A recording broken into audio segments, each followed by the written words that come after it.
On Sunday, Israel launched a military offensive against Hamas in response to a sudden attack by the Palestinian militant group based in Gaza, which involved the seizure of both military and civilian hostages. Israeli security forces, taken by surprise, swiftly retaliated with intense airstrikes on the Gaza Strip. But what is Hamas? And why are they at war against Israel? Today we'll be answering all these questions. Welcome to International Hotspot, and today we'll be talking about the Hamas-Israel war. But before we get down to business, why don't you just hit the subscribe button? It helps us a lot. On the morning of October 7th, the Palestinian militant group Hamas carried out a massive attack on Israel that was nearly unprecedented in its scale and scope.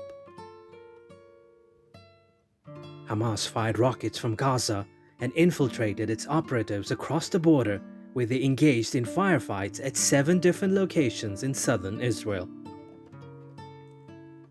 Initial information suggests that the attack has no precedent in recent Israeli history. The Israel Defense Forces said approximately 2,200 rockets were launched in the initial barrages, making it the largest rocket attack against Israel since Hamas took control of Gaza in 2007. The number of rockets launched was an order of magnitude larger than the attacks at the beginning of the 2014 and 2021 crises. Hamas also appears to have been quite innovative, using paragliders among other means to enter Israel by surprise. The infiltration is particularly devastating for Israel due to the lives lost and the hostages taken. Israeli Prime Minister Benjamin Netanyahu declared, "We are at war," and launched Operation Iron Swords, conducting airstrikes in Gaza and calling up reservists. Chapter 1. What is Hamas? Hamas, or the Islamic Resistance Movement, is a militant group that governs the Gaza Strip, a 25-mile-long, densely populated enclave of more than 2.1 million people.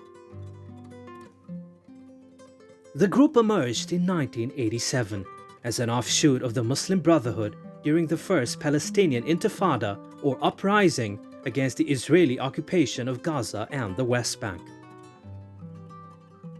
It was founded by Sheikh Ahmed Yassin, a Palestinian cleric.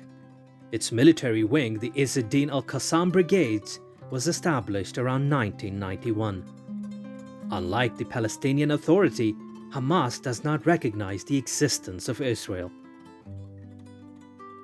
The group says it is committed to replacing Israel through armed struggle with a Palestinian state stretching from the Mediterranean Sea to the Jordan River. In October 1997, the United States designated Hamas a terrorist organization. The group, supported by Iran, has used explosives and rockets along with suicide bombings and kidnappings to target Israel. Hamas won elections in Gaza in 2006, defeating Fatah, the main Palestinian party that still controls the West Bank. Israel has targeted Hamas leaders over the years.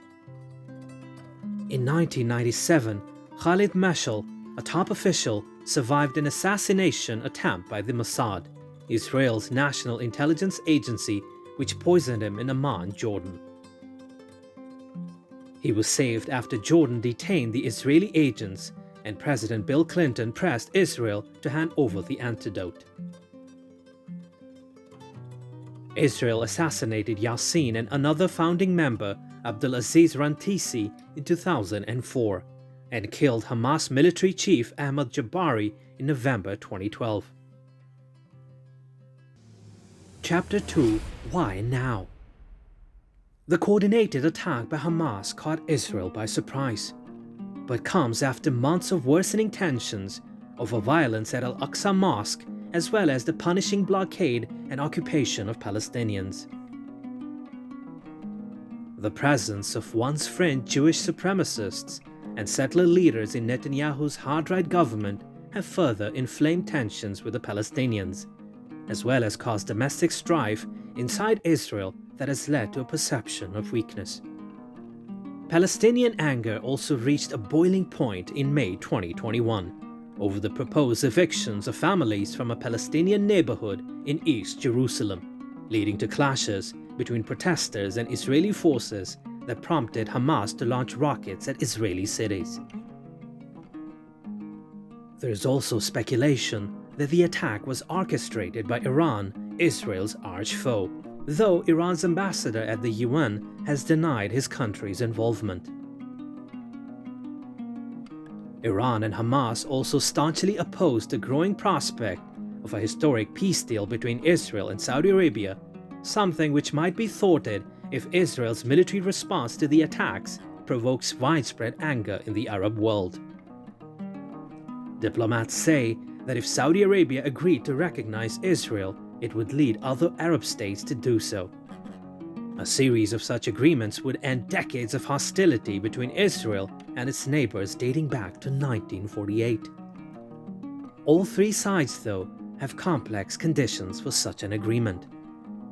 Breaking with past Saudi rulers, Mohammed bin Salman has signaled that he is willing to recognize Israel given the vast economic benefits it would provide to Saudi Arabia. But before the Hamas attack, there were reports that Saudi Arabia had told the White House it would agree to increase its oil production to help cement a deal, something the Biden White House has sought for 2 years. But the Saudis want the US to help them develop a civilian nuclear program, something opposed by hard-right members of Netanyahu's coalition and by members of the US Senate. Chapter 3. Where was Mossad?